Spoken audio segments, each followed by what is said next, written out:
at liberty to do so with your team.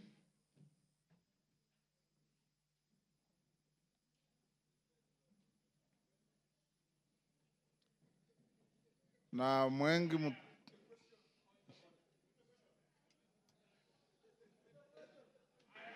Yes, Kaluma. I thank you, Honorable Speaker. Honorable Speaker, our prayer at the end says that we always be fair to those who are committed to our church. And Honorable Speaker, in his address to the House this afternoon, the Deputy President appears to have referred to some documents. I know we are moving towards the end of this particular session in considering this matter. And Honorable Speaker, I want to thank you for upholding Article 47 of the Constitution on the right to fairly and secure procedural fairness to every party as required by our Constitution. I wanted to ask Honorable Speaker that so that we consider what the Deputy President is saying in the documents, would I be in order to request the indulgence of the Speaker within the provisions of Standing Order number 1 to adjourn for at least 10 minutes so that we consider what the Deputy President's documents have and come back and make the decisions we need to make. Thank you, Honorable Speaker. The request does not meet my favor.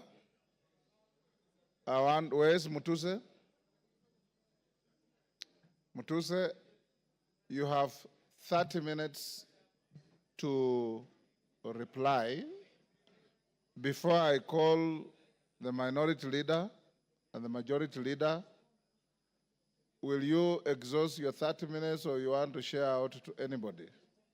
I got an indication that you wanted to share 10 minutes to Kaluma. Pardon? I know. I am organizing the process. He's not going to be... I'm aware, Robert. Mr. Speaker, I will share 10 minutes to senior learned friend, Mr. Peter Kaluma, 5 minutes to Deputy Majority Leader, who was my seconder, and I will utilize the rest, which is 15 minutes. Yes.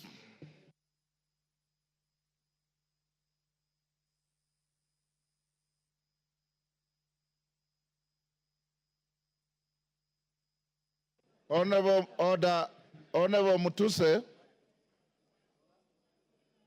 only you has the right to a second bite to the motion.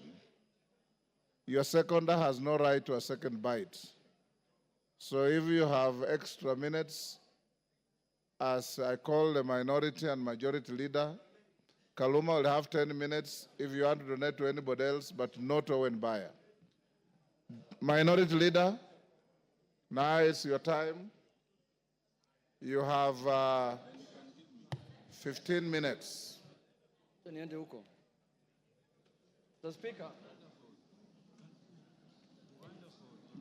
Mr. Speaker, thank you for according me this opportunity.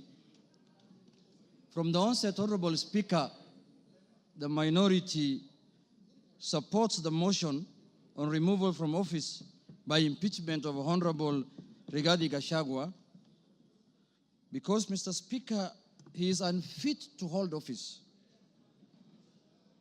In Kenya, and yesterday it was clear to all Kenyans to see for themselves the danger this country is in, Mr. Speaker.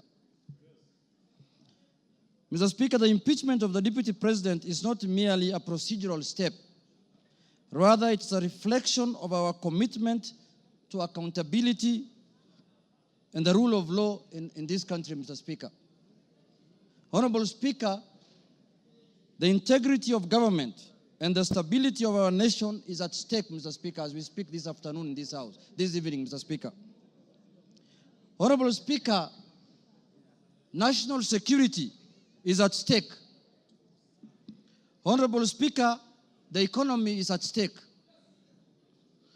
Honorable Speaker, the DP, since he assumed office, we have witnessed nothing but abuse of power, discrimination against communities, insubordination, disregard for the two levels of government, corruption, bullying, and many other actions that undermine the rule of law, Mr. Speaker, as well as actions that are unethical, illegal, and that severely breach public trust as contained in the motion by Honorable Mwenge Mutuse, Mr. Speaker. Honorable Speaker, in supporting the removal of the Deputy President from office, we are rejecting the invitation by Honorable Rigathi Gachagua to accept tribal bigotry, Mr. Speaker, skewed resource allocation, and the exploitation and domination of minorities as fait accompli in Kenya, Mr. Speaker.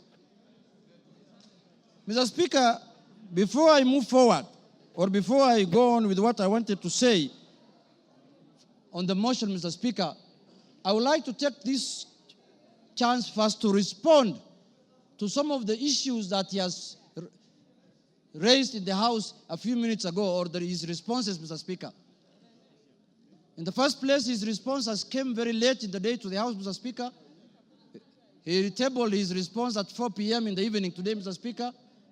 And he should have done it either yesterday evening or this morning, Mr. Speaker, so that the House can get enough time to peruse what he has said, Mr. Speaker. Mr. Speaker, one of the grounds that is being accused of Mr. Rigathi Gachagua for impeachment, Mr. Speaker, is the issue of what he calls shareholding, Mr. Speaker.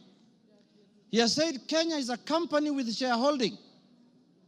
But in his response, he comes here and tells the House that he did not mean that. What he meant is that he was talking about political parties, Mr. Speaker, and listed the political parties that have formed coalitions within Kenya Kwanza, Mr. Speaker, including Ford Kenya, ANC, PA, and all other parties that have formed what is called the Kenya Kwanza coalition, Mr. Speaker. Mr. Speaker, I want to contradict what he said by saying that political parties are national in nature. Ford Kenya is a national party. ANC is a national party. All the political parties that formed a coalition with Kenya Kwanza are political parties that are of national, Mr. Speaker. Mr. Speaker, in this country, under the Constitution, you are not allowed to form a tribal party. You're not allowed to form a religious political party, Mr. Speaker. You are not allowed to form a Mulima political party, Mr. Speaker. That is very clear in the Constitution, Mr. Speaker. And if the Deputy President is not aware of that, I can read out for him, Mr. Speaker. Under Article, Mr. Speaker, 91, every political party shall have a national character as prescribed by an act of parliament, have democratically elected governing body, Mr. Speaker. And it also says in Part 2, a political party shall not be founded on a religious, linguistic, racial, ethnic, gender, or regional basis, Mr. Speaker, or seek to engage in advocacy of hatred, like what he does sometimes, on any such basis, Mr. Speaker. Mr. Speaker, you cannot equate political parties to what the Deputy President has been propagating for the last 2 years in this country, Mr. Speaker. The Deputy President has told Kenyans in no uncertain terms that Kenya is a shareholding company. Order, honorable members. And if you did not vote, for Kenya Kwanza, you do not have any shares, Mr. Speaker. Order, Yegon, and your team. Ngong. Mr. Speaker, members now are excited because they are not happy with the response the Deputy President has given them. Now they want to vote and go home. I know what they are doing. I know, but let's prosecute the matter. We have to respond to the issues he has brought to the House, Mr. Speaker. Mr. Speaker, political parties are not equal to regional and ethnic, conglomerations that the Deputy President has been advocating for the last 2 years, Mr. Speaker. Mr. Speaker, I want to give him a good example like ODM.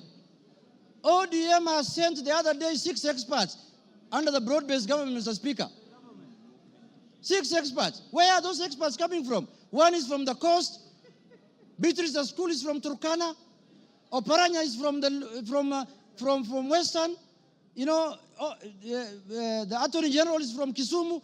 Mr. Speaker, when he's talking about 30% of Fort Kenya and 30% of ANC, he thinks those positions were given to lawyers as a community, Mr. Speaker. When Fort Kenya is a national party, those positions belong to members of Fort Kenya who are in Mombasa, who are in Migori, who are in Kakamega, who are in Bungoma, who are in Eldoret.